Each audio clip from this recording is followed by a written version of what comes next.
Assalamualaikum warahmatullahi wabarakatuh. Salam sejahtera bagi kita semua. Kami dari kelompok 9 Prodi PGMIB Fakultas Tarbiyah dengan dosen pengampu Bapak Sufirman Shah MPDI mata kuliah Filsafat Umum.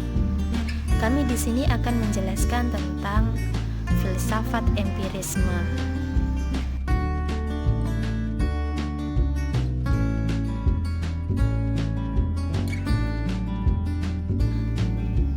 Sebelumnya, saya di sini akan memperkenalkan anggota dari kelompok kami, yaitu Ira Nur Rahmah, Itsna Alia Roshida, Inayatu Zakia, dan Gita Lutfiyah Nuraninda.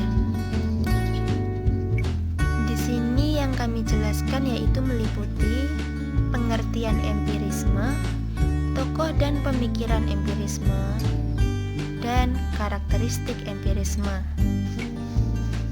Yuk langsung saja simak video berikut sampai selesai.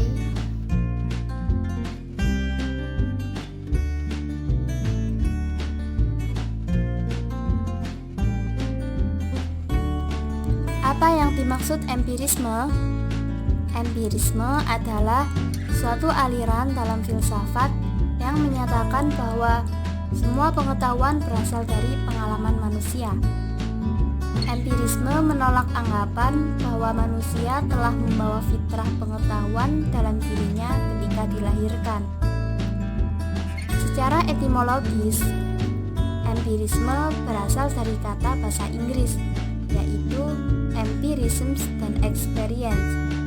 Kata-kata ini berakar dari kata bahasa Yunani atau empiria dan dari kata experienti yang berarti pengalaman dalam berkenaan dengan terampil untuk.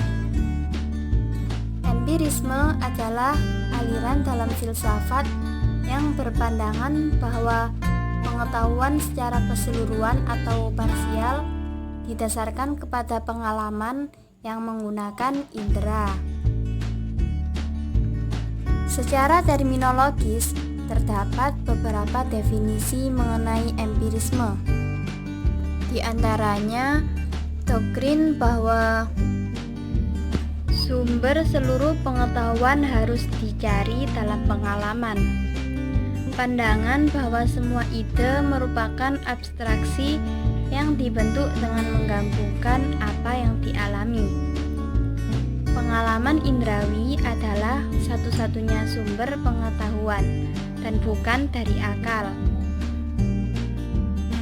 Dari pengertian di atas dapat disimpulkan contoh empirisme, yaitu bila kita lihat pertanyaan seperti bagaimana orang dapat mengetahui bahwa es itu dapat membeku?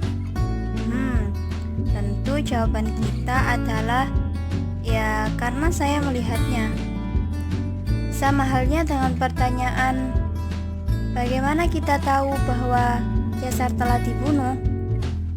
Tentu jawaban kita adalah karena seseorang yang ada di tempat kejadian melihat kejadian itu. Orang yang mengetahui merupakan subjek pengetahuan dan dikenal sebagai suatu perkataan yang menunjukkan seseorang atau kemampuan. Dalam pertanyaan bagaimana es itu membeku dan bagaimana kita tahu bahwa Caesar telah dibunuh? Ya, karena keadaan kita bersangkutan dengan pengalaman indrawi melihat atau mendengar atau pengalaman indrawi yang lainnya. Dan apabila ada pertanyaan bagaimana kita tahu api itu panas? Dengan menyentuh api, kita dapat memperoleh pengalaman yang disebut panas. Pada zaman kita ini, empirisme menjadi sikap dasar segala bentuk penelitian ilmiah. Pengetahuan harus didasarkan pada observasi empirisme. Demikianlah pengandaian ilmu-ilmu dewasa ini. Empirisme juga memiliki maksud yang jelas untuk mengganti cara berpikir tradisional. Dengan mengembalikan pengetahuan pada pengalaman, empirisme berusaha membebaskan diri dari bentuk-bentuk spekulasi spiritual yang menandai metafisika tradisional. Dengan cara itu juga, empirisme berusaha memisahkan filsafat dari teologi. Lama-kelamaan menjadi jelas juga bahwa para filsuf aliran ini mempelopori kelahiran ilmu-ilmu kemanusiaan modern yang didasarkan pada observasi empiris, misalnya psikologi.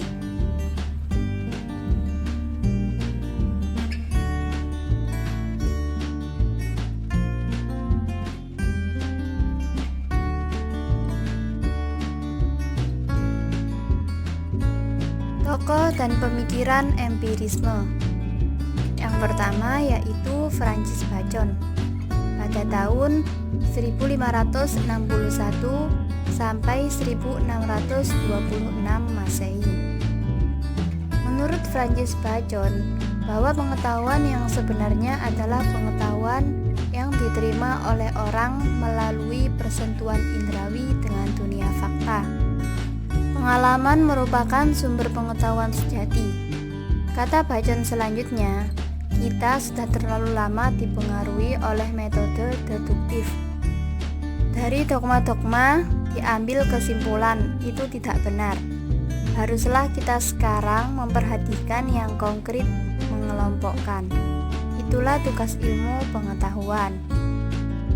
Yang kedua yaitu Thomas Hobbes pada tahun 1588 sampai 1679 Masehi. Thomas Hobbes adalah seorang ahli pikir Inggris yang lahir di Malmesbury. Pendapatnya tentang ilmu filsafat yaitu suatu ilmu pengetahuan yang sifatnya umum, karena filsafat adalah suatu ilmu pengetahuan tentang akibat-akibat atau tentang gejala-gejala yang diperoleh dari sebab-sebabnya. Sasaran filsafat adalah fakta, yaitu untuk mencari sebab-sebabnya. Segala yang ada ditentukan oleh sebab, sedangkan prosesnya sesuai dengan hukum, ilmu pasti atau ilmu alam.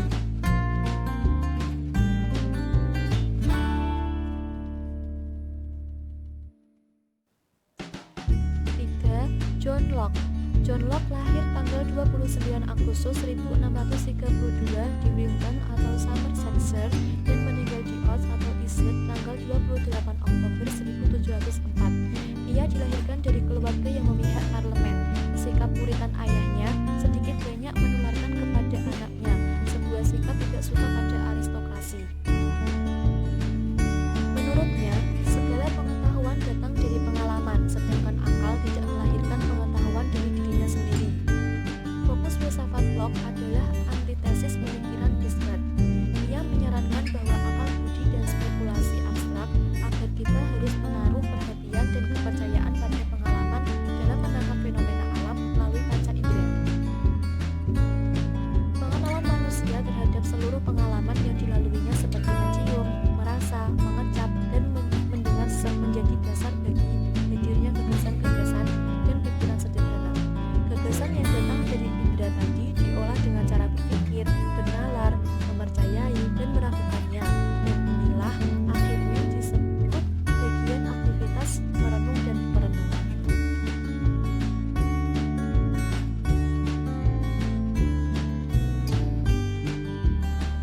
Yang keempat, George Berkeley. George Berkeley lahir pada tanggal 12 Maret 1685 di Chester Castle, Irlandia, dan meninggal tanggal 14 Januari 1753 di Oxford. Sebagai penganut empirisme, mencanangkan teori yang dinamakan immaterialisme atas dasar prinsip-prinsip empirisme. Ia bertolak belakang dengan pendapat John Locke yang masih menerima substansi dari luar. Berkeley berpendapat sama sekali tidak ada substansi material dan yang ada hanya pengalamanmu saja, karena dalam dunia material sama dengan ide-ide. Berkeley mengilustrasikan dengan gambar film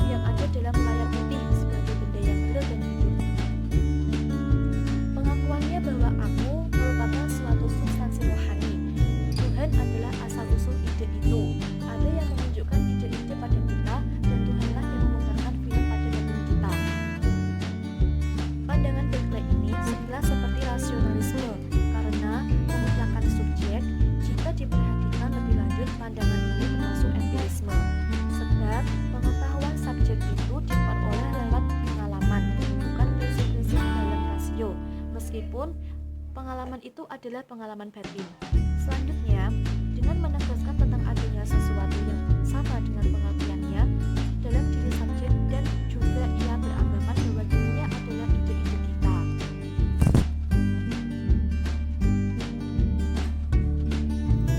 Yang kelima adalah David Hume.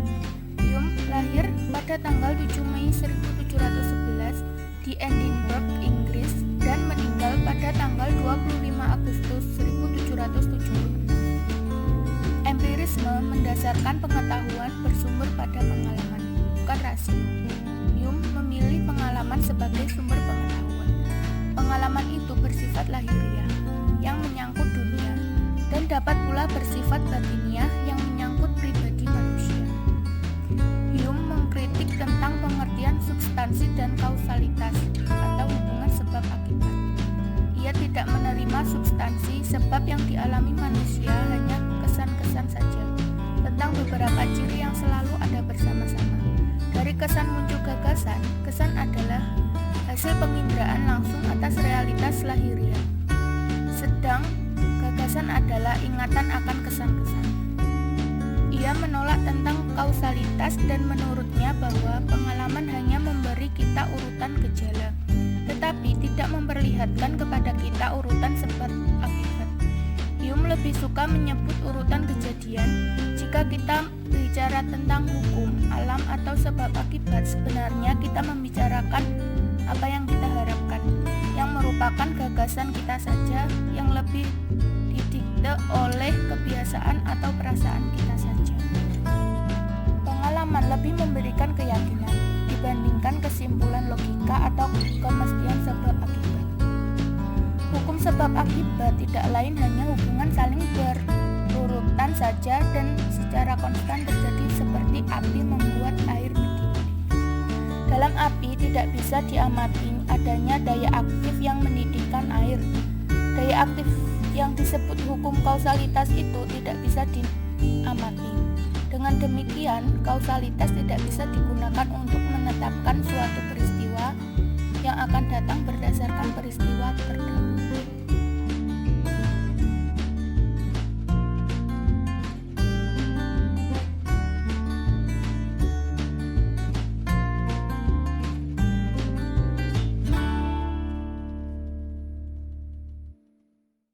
Selanjutnya adalah karakteristik empirisme.